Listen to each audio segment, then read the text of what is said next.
All right, now we're live.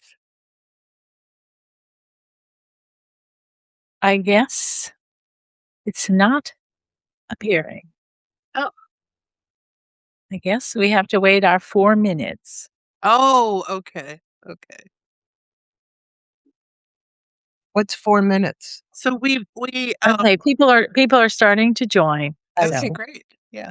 No, so Substack is very specific about when you can actually go live. And so Liz had signed up for 7:04. I don't know how I did that. CT. I don't know either. It's okay. It's all right. But it's fine because that lets people it gives people a chance to Chance to, yeah. so. Yeah. Yeah, people are coming in, so we're good. We're Yeah, good. that's great. Yeah.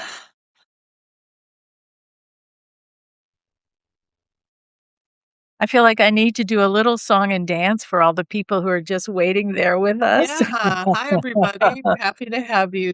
We'll get started in just a few minutes. So Yeah, sit back, relax, relax. enjoy France's victory today. Vive la France. Is it either of you cheering for anyone in the World Cup?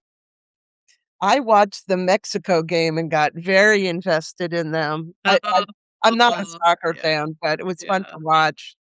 Yeah. I watch tennis. Oh, well, this is, too bad about Coco. I was cheering Very for her, sad. but it'll be a fun She was final. so close, yeah. Yeah, and the men's final will be great too, I'm sure. So, I used to watch my son when he fenced because he oh, was a fencer, yeah. and there is nothing more boring than watching fencing. Oh, competitive horseback riding. Whoops. I took fencing from an Olympian. So I Oh. thought, oh, hey, fencing class, this will be fun. It'll be like Douglas Fairbanks Jr. It's not. It's little tiny steps forward, little tiny steps backward. Hold your arm in the right place.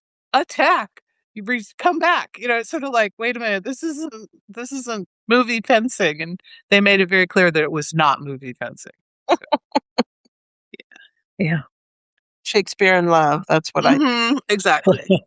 Yeah. Okay. We have a 1.5 minutes. Okay, that's fine. Yeah. Yeah.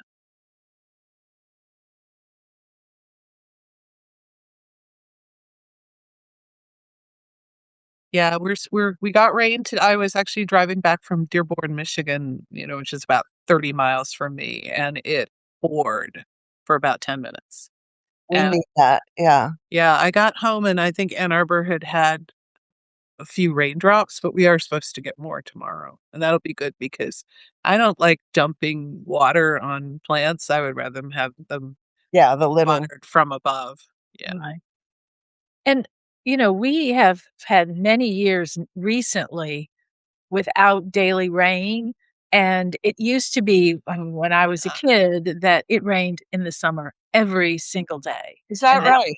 it was just the way life was. And, it might have been about 1 o'clock in the afternoon. It would start to rain. You run under an awning or somewhere and just wait 20 minutes and it would be over. And then you just went about your day. And then that stopped. And we had drought year after drought year.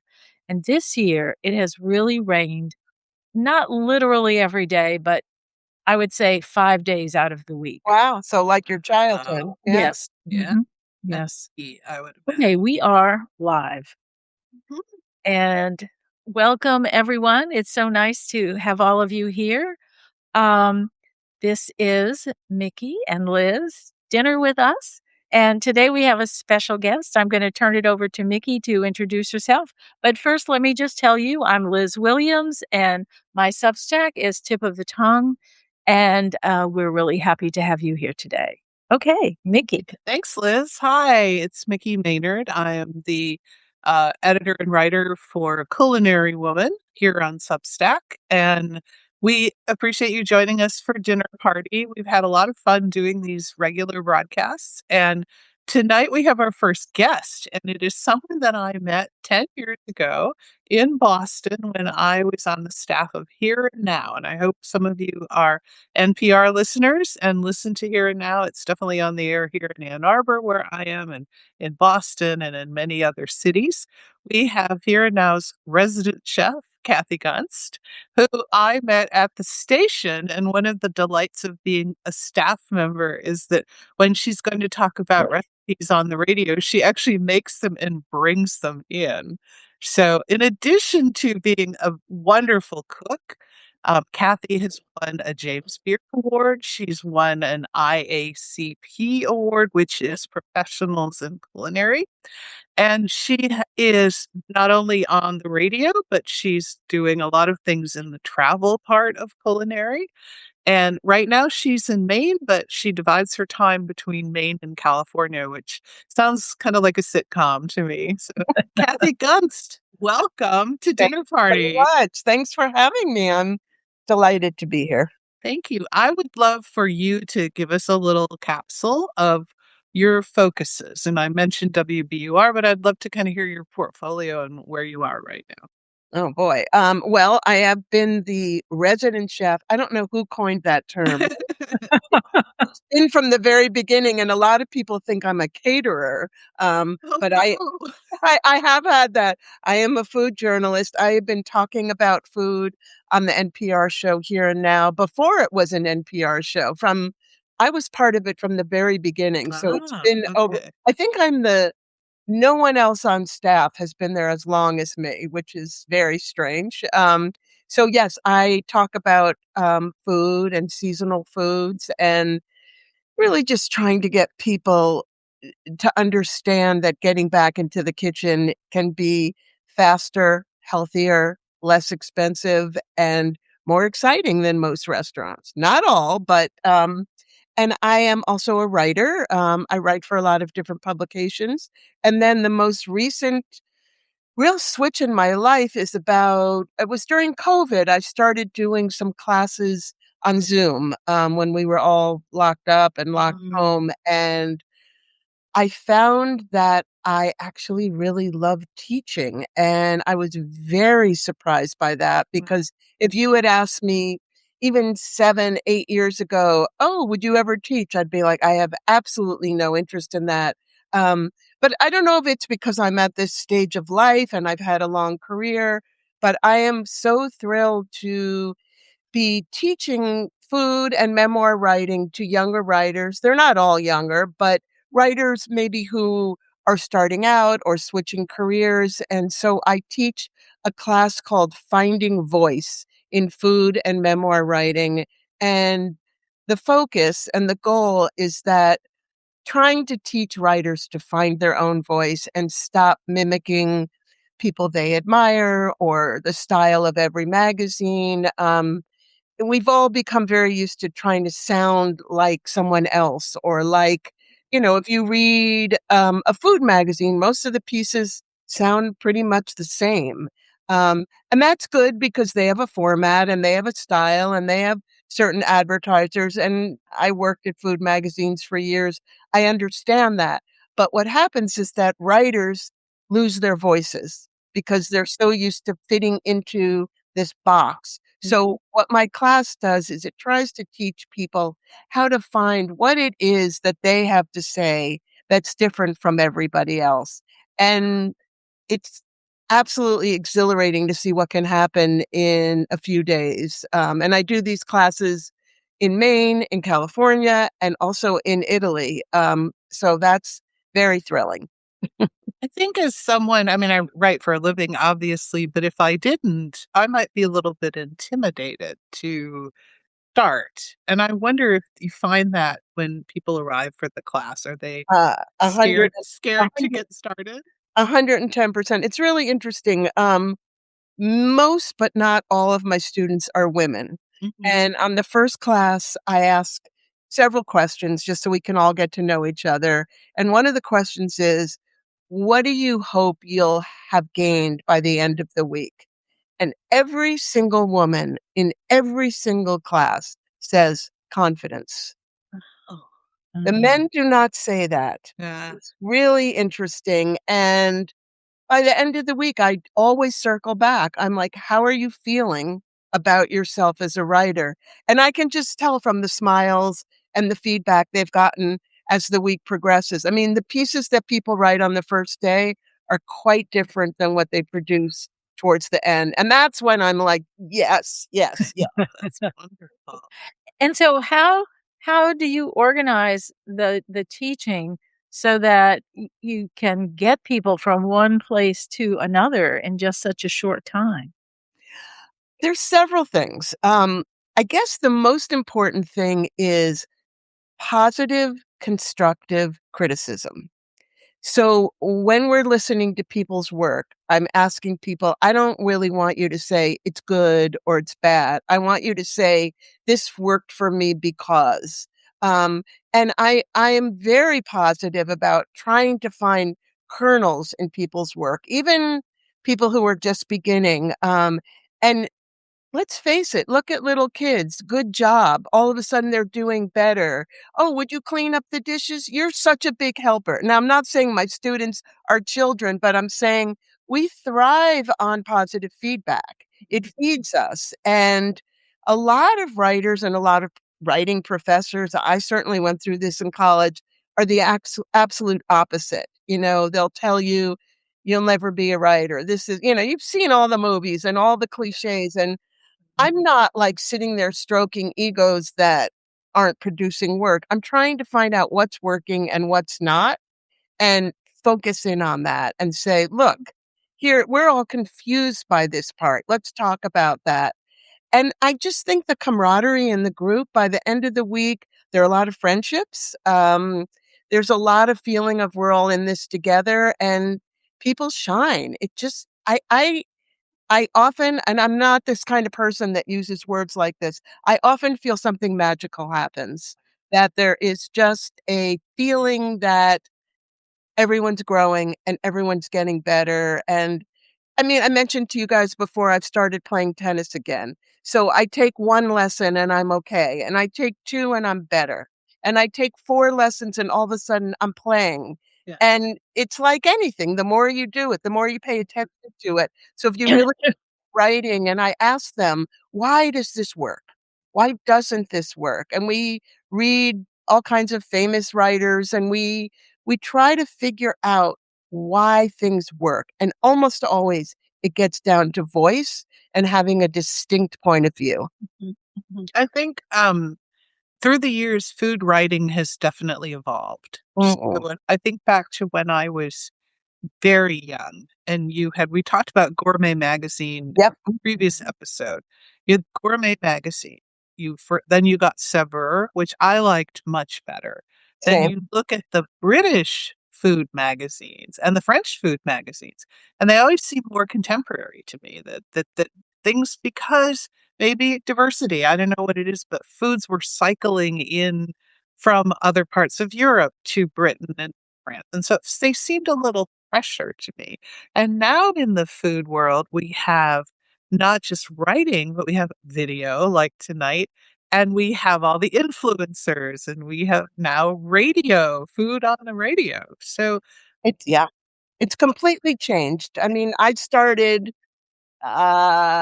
45 years ago, mhm, and there was, Gourmet, Food and Wine, Saveur, then Bon Appetit, and it was like there were all these, that's it. If you didn't have a job there or if you weren't writing for them or the newspapers, you weren't working. yeah. And Right. that's the thing I also tell my students, like, this is an incredible time to be a food writer because there are so many outlets. Just take your phone, get a Substack, start writing. Don't wait for someone else to tell you you're good. Just keep producing work and eventually you get followers and you start publishing and things happen. But back then, if you weren't able to sell to the handful, you weren't happening. So it's really exciting, but I also feel, I mean, I mentioned this about the class. I feel like a lot of the food magazines now in the United States have gotten very generic. Mhm, mhm. There is a feeling like, didn't I read this? I mean, there's some beautiful writing happening still. But there is, Yeah. kind of a sameness. There's an interesting kind of indie food magazine world. Those are all the $10 and $25. They're almost like Mhm. books. Yep. And I have looked through a bunch of them. I just have a little trouble spending $25 on a magazine when I could buy a cookbook, or something like that for that. But it's almost like we've divided into, Y'all Come, which is TikTok and Right. Instagram and here and, wherever you can get access. Then you have these high-end niche publications with the gorgeous photography. And then in the middle, you've got, Food and Wine, which I write for, Bon Appetit, as you were saying. Saveur went away and came back. Yep. May, as we talked about last time, was a magazine, went under, has come back on the internet and is Yep. now embroiled in all of this vegan Yes. stuff. I So, couldn't believe when that came back. I'm like, wow, these guys are ballsy. Like, I thought there's gonna be repercussions here. sure, sure.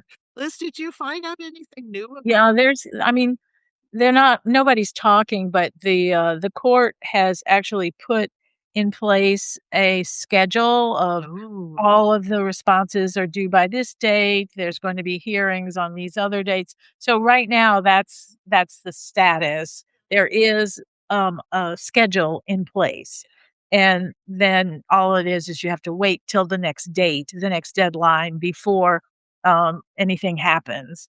So if you have the schedule, which anybody on the internet can find the schedule, you'll know that you have to wait for 3 more weeks before this next thing is filed.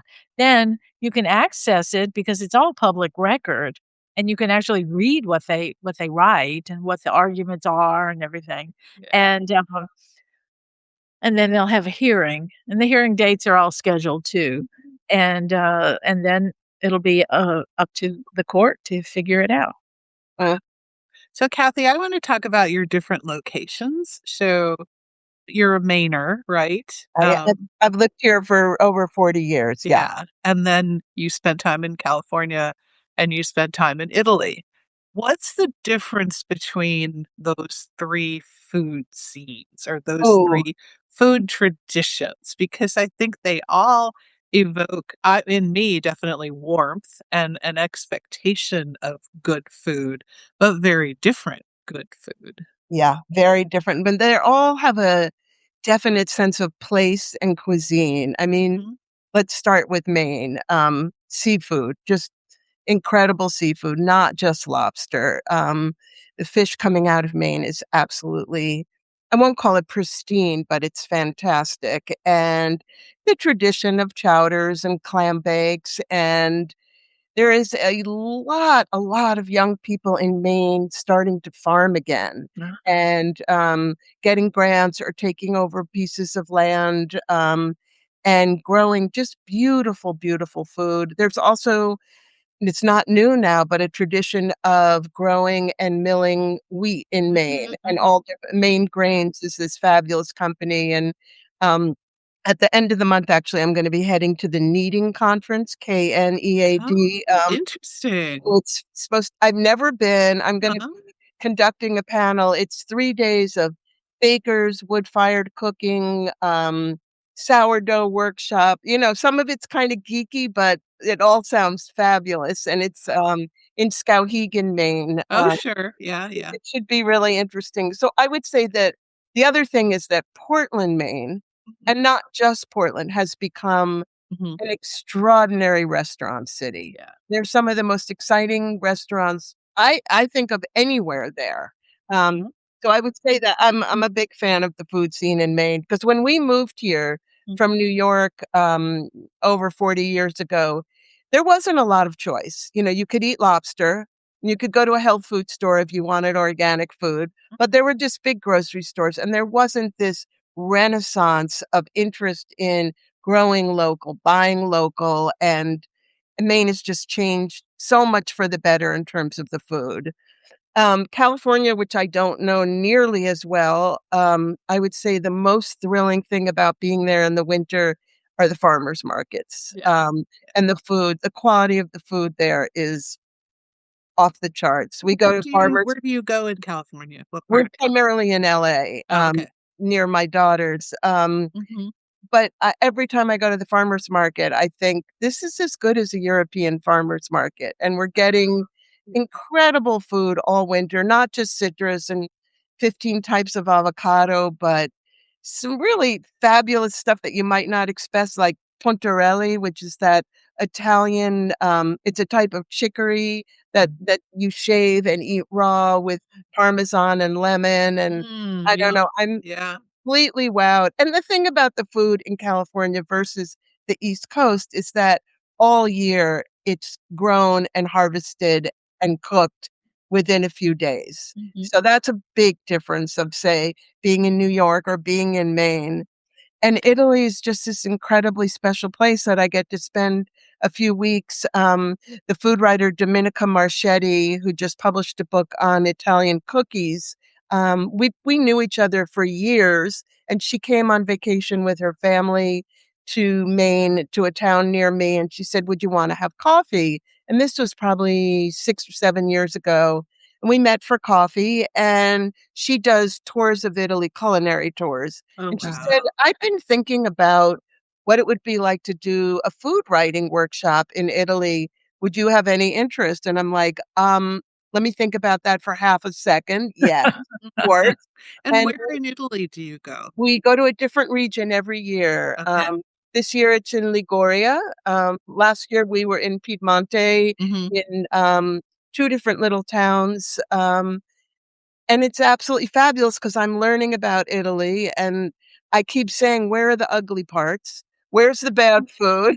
Yeah. I Yeah. think it's a very exciting food scene there too, and these classes are great because we spend 2 hours every morning in workshop writing, and then the rest of the day we're doing these kind of bespoke food tours. Hmm.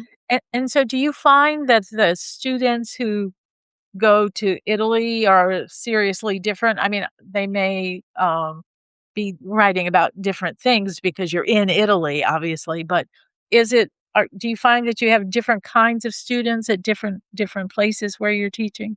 Definitely. Like I'm teaching at the end of this month at this wonderful artist residency in Maine called Hune Oaks. And it's going to be a week-long food writing workshop. And we stay in these rustic cabins, and it's a lot less expensive than going to Italy. So I'm getting a much younger crowd, and they sound fairly serious. We haven't started this yet.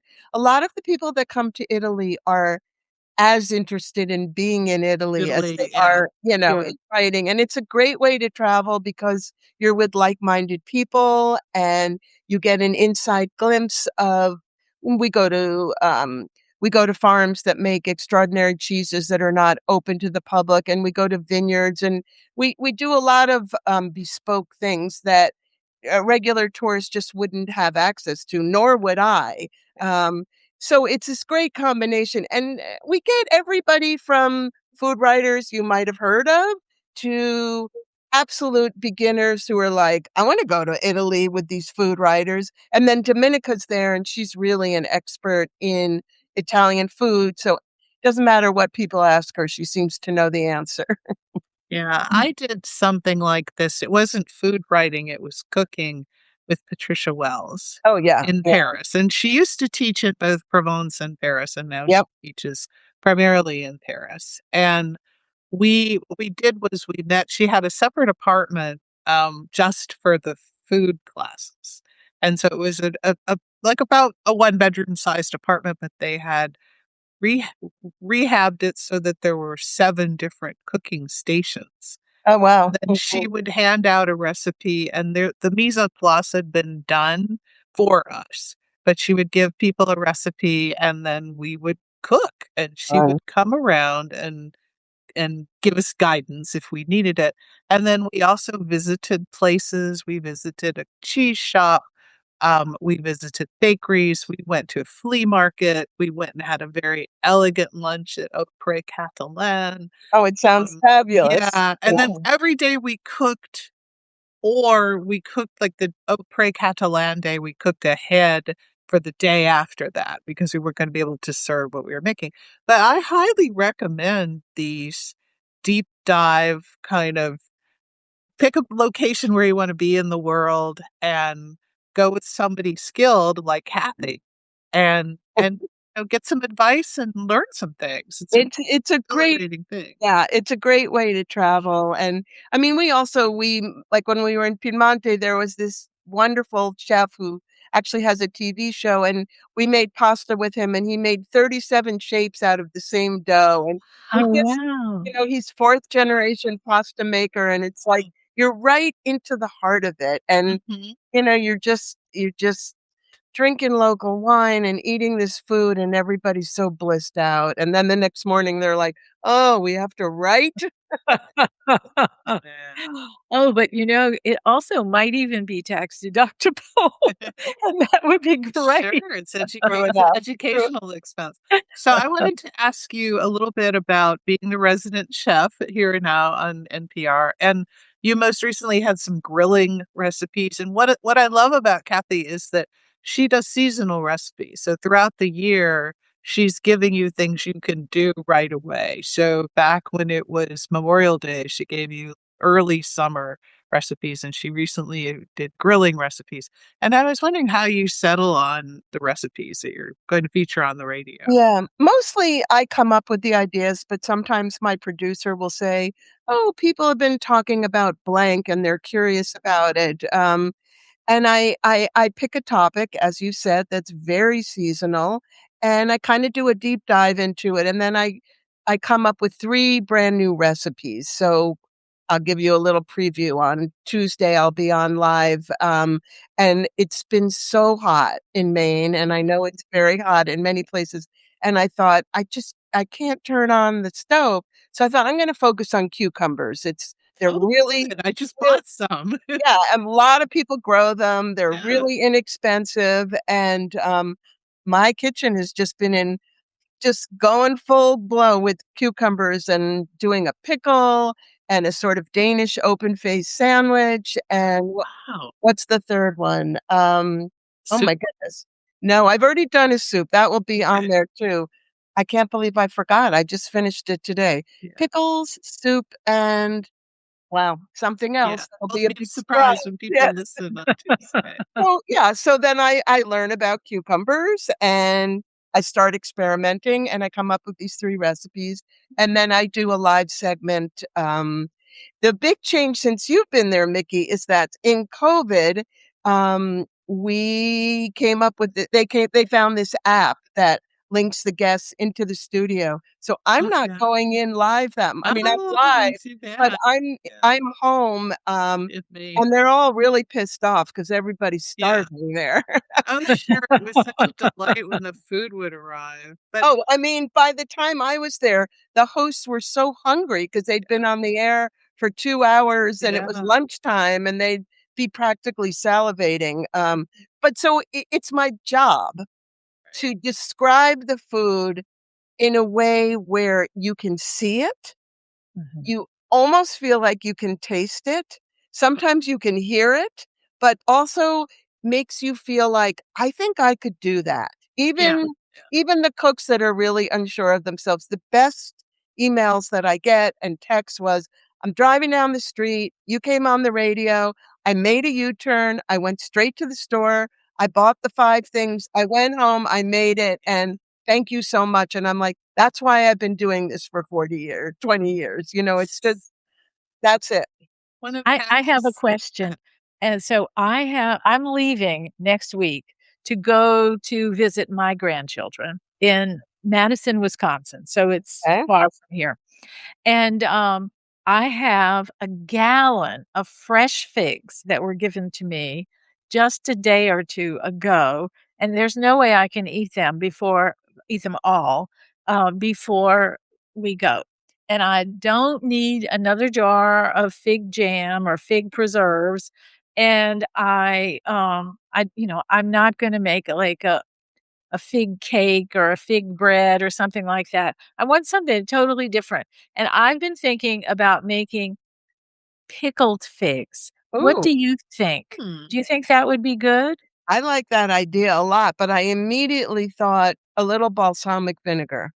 Oh, because I think that will give it this big flavor. I also believe that you can freeze them. Of course, it's going to change the texture, the but then texture. Mhm. you could then take them out bit by bit over the next months or winter and make a fig bread, make a cake, make a Sure. jam, whatever. I think pickles would be really cool. That's what I'm thinking, and even if I jar it in little pints and then give it to people, Christmas you present. know, Yeah. yeah, something, yeah. I Lucky you. That's a nice problem. I wrote Oh, about yeah, I think so too. called Yeah, cold canning. This was would have been last fall, and I will look in cold canning and see if there's anything to do with figs, and okay. I'll zap you that recipe, and I'll also mention it in the notes for this show. So, Because you always hear about fig jam, and I made it once when I was visiting a friend in California, and it was a disaster. I don't know what I did wrong, but it discouraged me. Well, I have so much fig jam because people give you a jar because yeah, they have a fig tree and whatever, so I don't wanna make more. That's why Yeah, I was trying yeah. to think of something else, and I just kept thinking, pickles, and I had recently read, a recipe for pickled grapes, and Mhm. I oh thought, yeah, you can "Okay, do if that. you can do that, you could do." Pickled figs with, like, a rich, gooey cheese, that sounds great. Yes, a Yeah, nice gorgonzola or something like yeah, that. be Yeah. terrific. Yeah. Are there any food trends that you are excited about or that you're tired of? I'm tired of a lot of things. Mhm. I'm not a big fan of what I call tweezer food, okay? Where there's such Yeah, yeah, because I'll tell you one reason, which is yeah. very practical. I find that food, by the time it gets to your before you, is cold. Mhm. Because there were so many little beautiful, adorable elements that were placed on the plate that whatever the food was has gone cold. Hate that. Hate it. It's like I adore beautiful food, but for me, simplicity always wins out, little bit of edible flour scattered on top, sure, or a pickle or whatever it is, but I don't love when it gets so fussy that it feels false. Mhm. Like, it just feels that it's been so removed from what you've started with. I'm not a fan of that. I think that this whole local food movement, though it's become a cliche, we need to just keep embracing it because it is helping farmers get started. It's helping grocery stores shift their attention. More and more in big chain grocery stores, I'm seeing what was once a little baby local table is now a whole section Oh, or a that's whole good. part of Yeah, the market. This is good. this is really positive. I'm just interested, for me, I am less and less interested in white tablecloth restaurants. Mm, Um, mhm, mhm. when I'm in California, you find me a good strip mall in LA with a Yeah. Pakistani restaurant or an Ethiopian restaurant, or we live near Thai Town. I mean, this is Mhm. what excites me is learning about different cultures, different cuisines, and new ingredients and new dishes. I guess the tweezer food and the white tablecloth thing goes along. I also find it obscene to pay $300 for dinner. I just Yeah, think given the state of the world, yeah. I mean, food's very expensive now, any Mm, food. I'd much rather have Korean fried chicken with chili peppers scattered all over it mm, than a yeah, five-course, yeah. whatever. Yeah, so I don't know, maybe I'm an anti-snob. No, well, that's an interesting way to put it because I too have gravitated away from fine what used to be called, in quotation marks, "fine dining." I personally am more of an ingredients person, Mm, when possible. I mean, obviously, there are cultures that ingredients are layered, and that's perfectly fine. When you get into Asian cooking, and especially South Asian cooking, the flavors are layered. You don't just have, a piece of meat with something on it. You're cooking, and meat is not the centerpiece of the meal. It's Mhm. an accent of the meal. And I exactly. would rather have a good base ingredient. I had the salad at Zingerman's Roadhouse recently that was asparagus, arugula, um, Parmesan cheese, and it sat in a romesco sauce. And Mm, it's like feed me that. I mean, you put a little imagination in it. I'm with you. I'm with But you. it was a nice big plate of salad, and I took half of it home, so I mean, I will say you asked me before about Italy. yeah, What they excel at are yeah. these fabulous dishes with 5 ingredients, but it's the best cheese you ever had, the Mhm, best mhm. pasta you ever had, the best olive oil. I mean, think of the classics like, carbonara or americana. They're 4 or 5 ingredients, but they're absolutely stellar, and they make all the difference between, a bowl of pasta and something where you're like, "What's going on here?" Yeah. Yeah, I'm with you, Mickey. That's absolutely where I'm at. Seasonal ingredients. I think that all that makes a whole lot of sense, and it is 30 minutes now. Oh, Okay. wow. I can't believe it went by so fast. I I know. know, it really Fun. did. Kathy, What how Yeah. can people reach you if they're interested in your writing class, if they wanna buy some of your cookbooks or hear you on WBUR, um, where can they find you? I have a website that's just my name, Mhm. KATHYGUNST.com. On the Here and Now website, you can just punch in my name and 10 years worth of radio will pop up if you have nothing to do for the next Yeah, 5 sure. months. Yeah, but my website has my classes and my Mhm. books and all of that on there. Thank you guys so much for having me. Oh, I so could keep talking to delightful. you both for hours. Yeah, we'll have you back maybe I in love Yes, we in you. the will. fall, and we Yeah. can talk about fall recipes, That would so, be great because oh, I Kathy won't be Guns. sweating. Yeah, exactly. We'll all That's be it. much Yeah. cooler. Kathy Guns, thank you so much for joining Thank us. Thank you. you. Take Thanks, care Bye. well. everybody. Bye-bye. Bye-bye. So there we are. Hi. Hello Hi. again. Hello. So we were talking. Wasn't that fun? Wasn't it fun I to think have we're a still live. guest? We're Yeah. still live. Yeah, we are. Yeah. Yeah. Yeah. Was it fun to have a guest at our table? It was. Yes, it was really fun. I enjoyed it a lot. Yeah. Oh, Yeah. that's great. Yeah. We'll be looking for other guests. We have a couple people in mind too, and if anyone who's listening or who's watching the replay of this has a guest they would like us to invite, please let us know, and we'll see if we can have them on. So, Yeah. I had Yeah. asked Liz during the broadcast about gourmet with a lowercase g, and you gave an update on the fact that the court case is proceeding. Mhm. So if you wanna run through that one more time.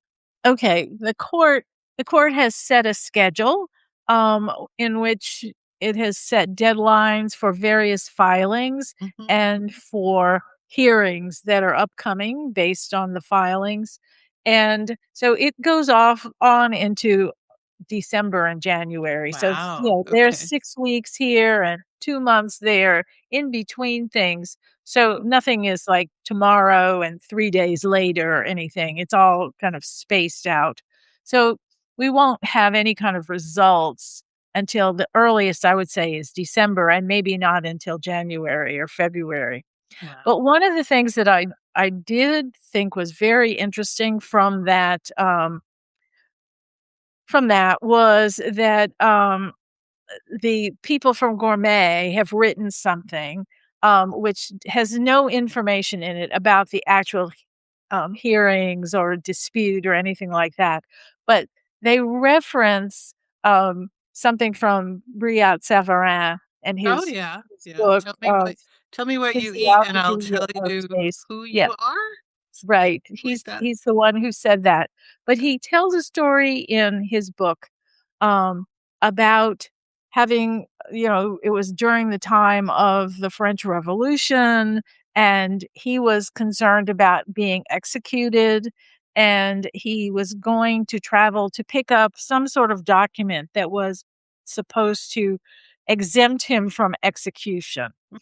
And so he was on his way traveling to pick up this document, and he had to spend the night at an inn. And he was hungry, he hadn't eaten all day, and he comes to this inn, and there, he sees some quail and, rabbit and some other things roasting in the fire, and he says, "Oh, well, this is what I want to eat. I want whatever you have been roasting," and they Mhm. told him, "That's not what we're serving to our regular overnight guests tonight. This is a special event, and we've had all these special foods for this special event. Mhm. So he asked the proprietor to intervene on his behalf and ask if he can share in the food of the party, and asked the proprietor to ask about permission to do that. And the people who are giving the party invite him to the party Oh, and wow. say, "Oh, we want you to share in the food, but we don't want to just give it to you like separately. You might as well just participate," which he did. He enjoyed his wonderful meal after this long day, and he talked about how the flavor was enhanced, even though it was wonderful. The flavor was enhanced by his hunger, his thinking that he might be deprived of it, and all of those other things made it taste even better. And the people at Gourmet are saying that I think they don't say this. This is my interpretation of why they tell the story, is that they think they're going to win, and having had to go through these trials is going to make their victory even sweeter. Now, whether Okay. that is true or not, I mean, I cannot repeat enough, they are not saying those words. Mhm. I am interpreting what they have said. They simply told this story as their comment on what's happening. Oh, that's very interesting. Yeah. I know. I think so too. And I'm sure that their lawyers are saying, don't talk about it. So because of that, of course, they don't want to talk about it. So they they turn to analogy as their way of Mhm. just making a comment. Yeah, it will be very interesting to see what happens with that Yes, case. it So definitely. I wanted to bring up something which kind of concerns me and has concerned me for a while. So I still get news headlines from the Advocate Times Picayune in New Orleans, and I get headlines from WDSU TV. And one of the headlines that came across was that a little restaurant that I actually liked called Gris, Gris, which I think is like a little a talisman, or it's to ward off the bad things. Do you know Yeah. the definition of gree? Well, it's used rather loosely. It can be a thing, but it also is just, I'm gonna throw a gree at you, or I'm Mhm. going to put a gree on you. And it's could be a spell, it could be, Okay. it's some kind of magic. Yeah, so a small-ish place, and in the Lower Garden District, so not too far Mhm, from where I lived. They're closing. I think Coquette has also closed. mhm, And what is concerning me is that we're losing the middle of the restaurant scene is kind of hollowing out. That uh-huh, we have street food at one end, which seems to be doing okay, things uh-huh, that are relatively, reasonably priced. And then the high end of dining is up there, like the $75 a person and up kind of places. But the modestly priced places, 20 to 40 to $50 for a meal, those are the ones we're losing. And I'd love to hear you tell me why you think this is happening. I think a lot of it has to do with Mhm, personnel issues. Um, I I think that if you can afford to pay a premium for servers, mhm, servers in particular, um, you and the high-end restaurants can do that. Plus, you're going to get a higher tip, because if mhm, you pay a mhm, percentage of a higher priced tip, tab, you're gonna make more money. mhm, So those people even are having some trouble, but it's not as bad as the ones who are at the middle, where your tip is not that big because, the price of the tab is not that big. mhm, And I think that's a big problem. mhm, Um, and with the price of food going up, then that's becomes even more difficult. And then on the other end, where you have a really kind of street food sort of thing, you've got the same people serving the food as who are cooking it, and it's not the same sort of expense. And you're probably the owner or Mhm. a family member of the owner or something, and so it's all in the family, Yeah. and so those people can survive also. I think I agree with you. It's that middle range that is the hardest, but I see it to a great extent um, as a labor issue.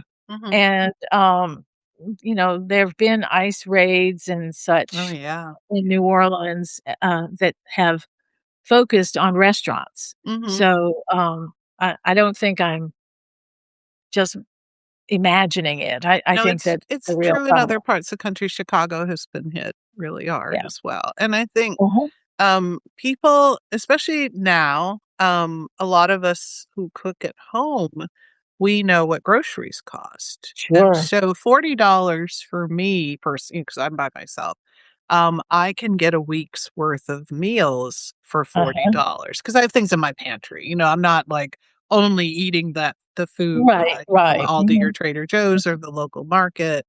I'm adding whip pantry things to it. But Uh-huh. $40 with a tip is about what I would spend for sit down lunch in the Ann Arbor area. Now, there are definitely cheaper places to go. We got tacos, we got Asian food, we got food trucks, that kind of thing. So I can spend less for sure. And there are certain restaurants here that have a special. There's even one called Olga's, which is a small chain for Michigan, and they have a $5 meal on Mondays if you join their club.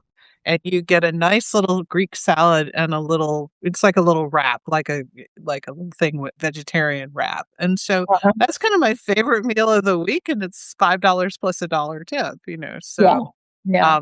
and I actually look forward to it. It isn't a hardship at all to do that. But yeah, I think one of the things we're seeing, and so, I've written a lot about bakeries lately in Culinary Women, and I'm actually about to write about bakeries again for this weekend, but in a little bit different way than I've written about the Asian bakeries or the whole grain bakeries.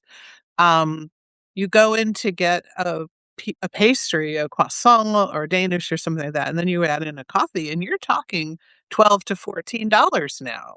Yeah. And that's lunch. That is Yeah. what you can spend on used to be able to spend Right, on you're lunch, right. you know? So I Uh-huh. think everyone, and the one thing about the pastry is that people might still buy it because it's a treat, but then they might have coffee at home or that kind of thing. Yeah. Yeah. Yeah, I think the whole price scale for restaurants is one of those things. You saying labor, food, utilities, insurance, the can the owners go on forever? I mean, especially like small places, people are burning out from, Sure. it's tough. Yeah. It's tough business, It is a basically. tough business, Yeah. yeah, and it's relentless. It just there's no downtime, it just Mhm. goes on and on and on, so Yeah. that's I think also very, very hard. Yeah. Also, I think about restaurants where, let's say you've bought a cabbage, let's say at home, I have a cabbage, and it Mhm. sat in the refrigerator maybe a little bit too long. Well, I can still shred it up and Yeah. saute it with Freeze onions it. and whatever, and I can salvage that cabbage. Mhm. And I don't think you can be quite as, um, you can't do that when you're charging people money No. for the food. So you have to be so careful even about how you buy, how much you buy, how fresh the food is, and if you have a couple of bad days because people haven't come and you have this food left over, what do you do? We had power outages here in the Detroit area over the weekend, and my friend who owns a bagel store has been able to bake bagels, and Oh, yeah, there's a little Korean store close to me, and they were going to start daily specials this week, and they couldn't open because they didn't have power. So that's another, yeah, infrastructure thing. yeah, yeah. So I want to wrap things up, but I want to share a really fun experience that I had Okay. today. It has nothing to do with food, although I did have lunch. But there's something called the History Plane that is traveling the country, and the plane is full of documents. So I don't know if people remember that there was a bicentennial train so this would have been in the, 1976, and there was a train that traveled the country, and you stopped in different cities, and you got on, and there was a copy of the Declaration of Independence, or, Lincoln's chair or something like that. People would walk through the train and then get off the train. And so what's going on is that documents from the National Archives have been very carefully gathered, and they're visiting different museums around the country. And so the Henry Ford Museum in Dearborn, Michigan, which is about 30 minutes from me, is one of the sites for these documents. And so today, you had to book a ticket, and they're time tickets, and they're not for sale. They're free, but all the times now are reserved for the rest of the month. However, they told me today that they're going to try to loosen up some more time so that people can come and see the documents. You go into a little room, and it holds about 20 people, and again, there's a timeline of the documents. And so there's a 1823 engraving of the Declaration of Independence. So a very, very early copy. There's the Treaty of Paris, which is why I went. And I'm like, the lady said, you don't have to follow the line if there's something you want to see. I'm like, yeah, I want to see the Treaty of Paris. So the Treaty of Paris was the document that George Washington, Benjamin Franklin, and Thomas Jefferson signed and sent to the King of England, George III, which certified that we were now our own country. That the real Treaty of Paris is there with the red seals from these signatures. I'm like, the Treaty of Paris, oh my gosh. And then there's a draft of the Constitution with notes, with annotations from the founders of what they wanted in the Constitution. And then there's the original roll call of the voters on the Constitution. And That's then amazing. I think there's a copy of the Constitution, but it's not like the Constitution. But there's this, so you see, I think about 8 different documents, and they let 20 people in the room, and it's air conditioned, so you don't have to worry about that. And it's just like, this is so cool. I mean, if you're a That is history buff, cool. it was a That very is cool. experience. And so So if the plane is coming to your community, I would highly recommend that you get a ticket and go and see this. And the nice thing for me that I really enjoyed was seeing a wide range of people standing in line to see these documents. Little kids in strollers, little kids, older people, kind of teenagers, and clearly history is of interest to people, and I'm really grateful for that. that's great. So that was my exciting dessert for That is a wonderful story. I also want to tell you, I have been reading the writings of George III Oh, because I'm very interested in so much of the activity that initiated all of this revolution was about being taxed, and the things that were being taxed were mostly foodstuffs. And so what people started to do was not buy food that was being sent over. It was spoiling yeah. because people didn't want to pay tax on it, or tariffs, and they were eating food that they grew themselves. And The food movement. so it was really all about food on a very, very basic level. And I Wow. love that. This is great. So this ties right in with this. Yeah. Yes, I yes. mean, there were not a lot of America 250 events around where I live. We had fireworks, there's a parade and all that. It doesn't seem to have been a very festive holiday, but something like this where you can actually see history Oh, that's in exciting. person is just Very really exciting. exhilarating. And then the Henry Ford in Dearborn, Michigan is a fantastic museum of Americana. And then Greenfield Village is um, a wonderful collection of historic buildings from around the country. And I just think it's so fascinating that Henry Ford decided, I want to save that courthouse. I want to save that windmill. And he just had all He this did packed up he and did shipped it. to Yeah, Michigan And Yeah. so the most recent house that just opened in the last month or so is the Jackson House. And it is a house that is meant to represent Black America in about the 50s. And I would definitely recommend that anyone's interested in it, go on their website, on the Greenfield Village website, and read about it. Some people were a little bit confused because they thought it was the Michael Jackson Oh, birthplace, and it's not.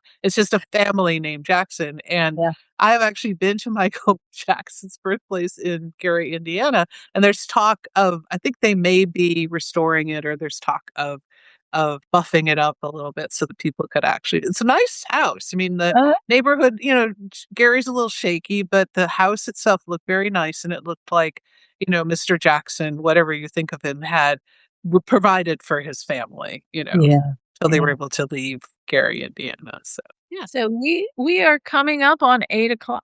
8 o'clock here 9 o'clock, on the 9 o'clock, hour. yeah. The hour is coming. So thanks so much, Yeah. Nikki. This has been great. So Yeah, I good to really talk enjoyed to it, you. and, it was great to have Kathy Gunst, and Yes, it we will put was. all of her links on our respective Substacks. Yes. And don't forget that this, broadcast is available on YouTube as well as on Substack, so if you ever are interested, you can find a Dinner Party with Mickey and Liz on YouTube as well. Right. Great. Bye bye, everybody. Bye.